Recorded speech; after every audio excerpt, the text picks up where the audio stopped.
Assalamualaikum warahmatullahi wabarakatuh. Perkenalkan, nama saya Andi Ilya Rufaida, kelas 10 MIPA 3. Kali ini saya akan membuat dangke, yaitu makanan khas Endrekang yang terbuat dari susu sapi. Nah, untuk membuat dangke kita perlukan yaitu getah buah pepaya, lalu ada 1 liter susu murni. Lalu untuk alatnya kita siapkan panci dan pengaduk, lalu ada sendok makan.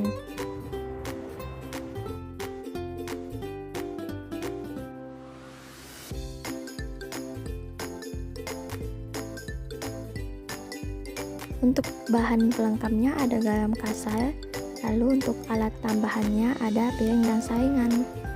Langkah pertama yang harus dilakukan adalah mencuci buah pepaya terlebih dahulu.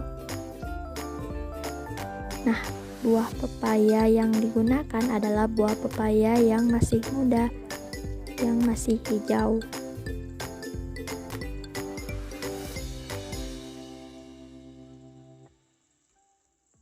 Mencuci buah pepaya harus sampai bersih. Mencuci buah pepaya harus bersih karena nanti digunakan adalah kulitnya.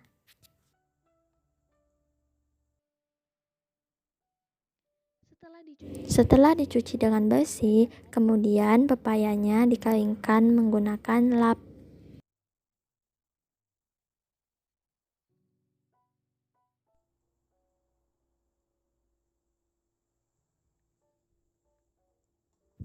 Untuk memperoleh getah pepayanya, kita menggunakan pisau untuk meyayat bagian kulit buah pepayanya supaya dia mengeluarkan getah.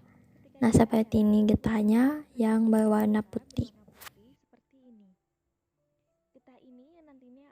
Nah, getah ini yang akan digunakan pada proses untuk membuat dangke. Nah, getah pepaya ini mudah mengental saat keluar dari kulitnya. Nah, disarankan untuk memberikan air agar dapat berfungsi untuk melarutkan getah pepayanya.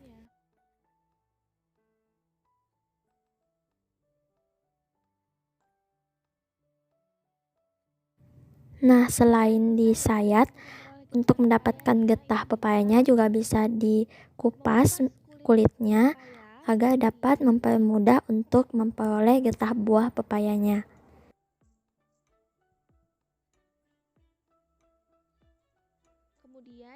Lalu dilarutkan menggunakan air. Nah, cara ini bisa lebih mempermudah untuk mendapatkan getah pepayanya.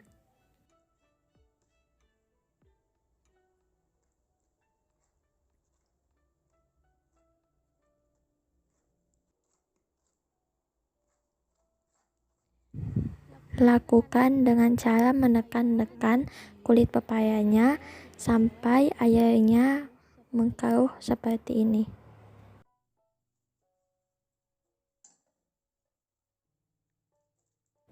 Langkah selanjutnya yaitu menuangkan susu murni 1 liter ke dalam panci dalam keadaan kompornya tidak menyala. Susu ini merupakan bahan utama dalam pembuatan dangke. Setelah menuangkan susu murni ke dalam panci, lalu nyalakan kompor dengan api kecil. Susu dipasteurisasi dengan suhu 65 derajat hingga 70 derajat Celcius, tidak sampai mendidih. Selama proses pasteurisasi, susu hanya boleh diaduk sesekali saja. Setelah susu panas atau mencapai suhu 65 hingga 70 derajat Celcius, masukkan getah pepayanya sebanyak 2 sendok teh. Jangan terlalu banyak karena nanti akan rasanya menjadi pahit. Tambahkan getah pepaya yang terlalu banyak, maka hasil akhir dari dangke akan terasa pahit. Getah pepaya ini mengandung enzim papain yang dapat menggumpalkan protein susu. Pengadukan susu harus dilakukan agar getah pepayanya tercampur dengan rata dan dapat menghasilkan gumpalan-gumpalan protein susu sesuai dengan keinginan kita.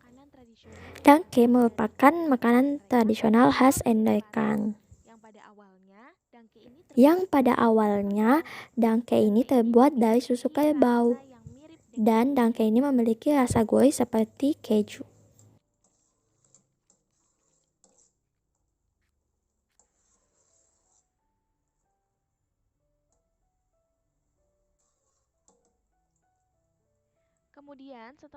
Kemudian setelah susu tercampur rata dengan getah pepayanya, lalu masukkan garam kasar. Nah, garam kasar ini memiliki fungsi sebagai pengawet dan penambah rasa.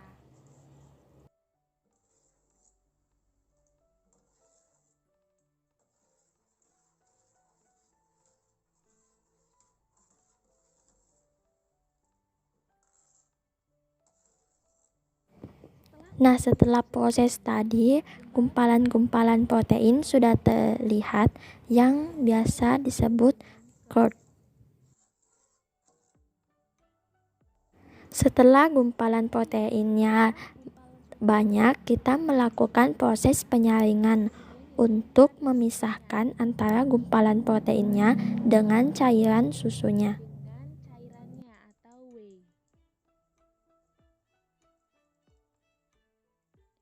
Proses penyaringan di sini saya menggunakan saringan teh dengan menekan-nekan curd seperti ini.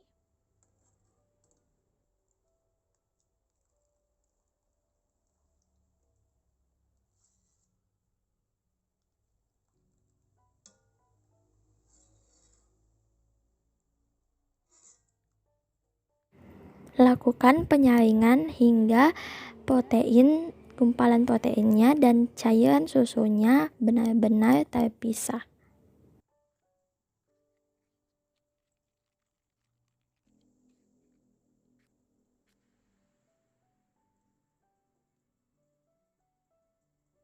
Dalam pembuatan dangke, yang digunakan hanya curd-nya saja, whey-nya tidak digunakan. Nah, dangkenya sudah jadi. Nah, biasanya dangke ini dicetak menggunakan tempurung kelapa. Tapi saya mencetaknya dengan menggunakan saringan. Nah, dangke ini sudah bisa dinikmati. Rasa dangke ini seperti keju, namun teksturnya itu seperti tahu. Sekian, wassalamualaikum warahmatullahi wabarakatuh.